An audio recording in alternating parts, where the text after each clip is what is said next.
Good morning बच्चों। अब हम आगे चलेंगे प्रश्नावली 2.2 के। तो शून्यंकों की सहायता से द्विघात बहुपद कैसे ज्ञात करना है, अब हम इस पे चर्चा करेंगे।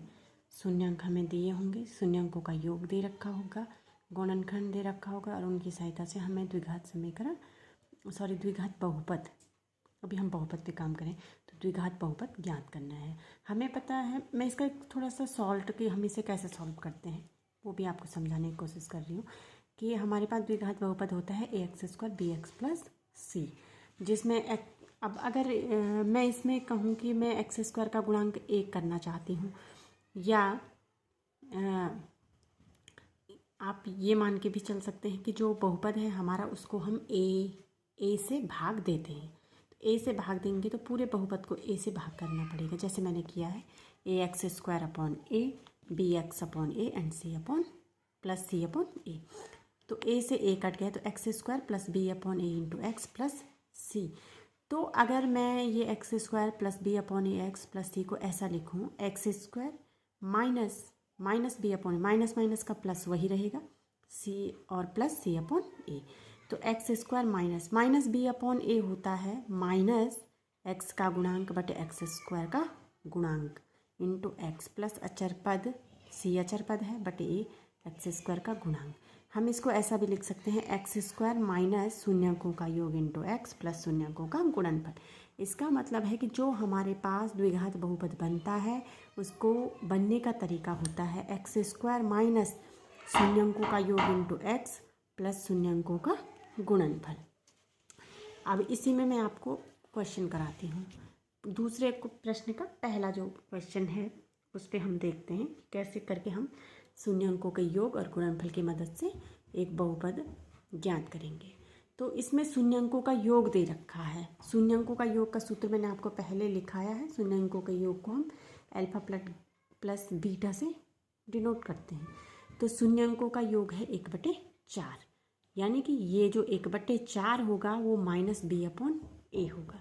और शून्यंकों का गुणनफल अल्फ़ा बीटा ये है -1।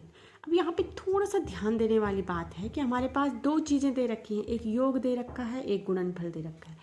पर एक में तो हर में भी कोई संख्या है और एक में सिर्फ एक सिंगल संख्या है।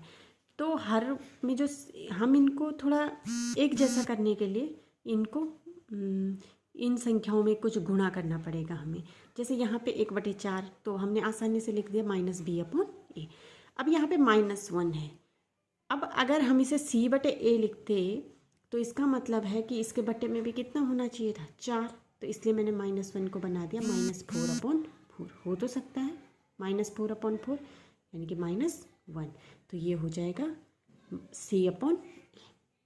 अब अगर हम तुलना करते हैं इनके आपस में तो तुलना करने पे हमें मिल रहा है यहाँ a है, यहाँ 4 है, यहाँ a है, यहाँ 4 है। इसका मतलब है कि a 4 के बराबर है, b -1 के बराबर होगा और c -4 के बराबर होगा। तो जो द्विघात बहुपद हमारा होता है उसका फॉर्म होता है ax² + bx + c।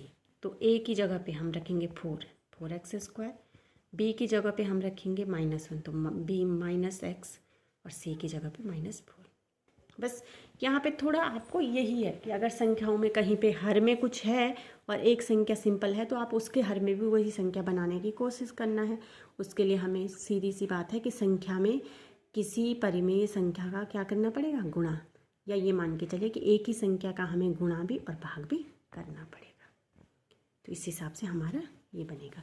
इसका एक दूसरा प्रश्न है, दूसरा प्रश्न भी मैंने करने की कोशिश की। देखिए दूसरा प्रश्न है कि जो शून्यक है उनका योग तो वर्गमूल 2 है और गुणनफल है 1/3। तो इसको लिखने का तरीका क्या होगा कि शून्यकों का योग अल्फा प्लस बीटा बराबर √2। मैंने यही देखा है कि यहाँ पे √2 है, यहाँ पे 3 है।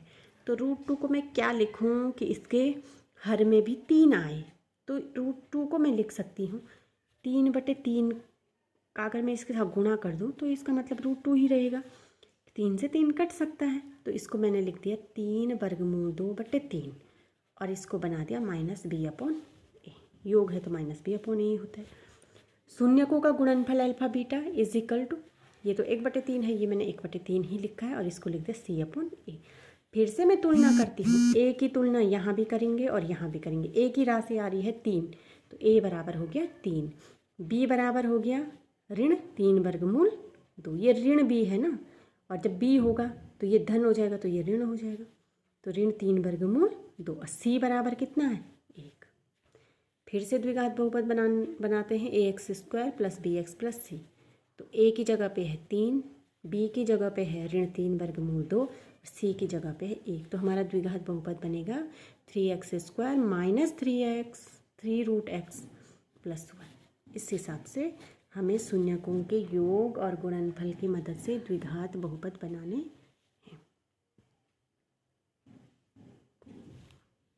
आप इनको देखिए, समझिए, जहाँ पे समझ ना आए वहाँ पे आप फिर से पूछ सकते हैं। और इसके बाद इसी के जो और पार्ट हैं, तीसरा, चौथा, पाँचवा और छठवां, ये आपके लिए होमवर्क है। अगर आपसे कहीं पे किसी भी पार्ट में कहीं पे करने में प्रॉब्लम हो तो आप पूछ सकते हैं।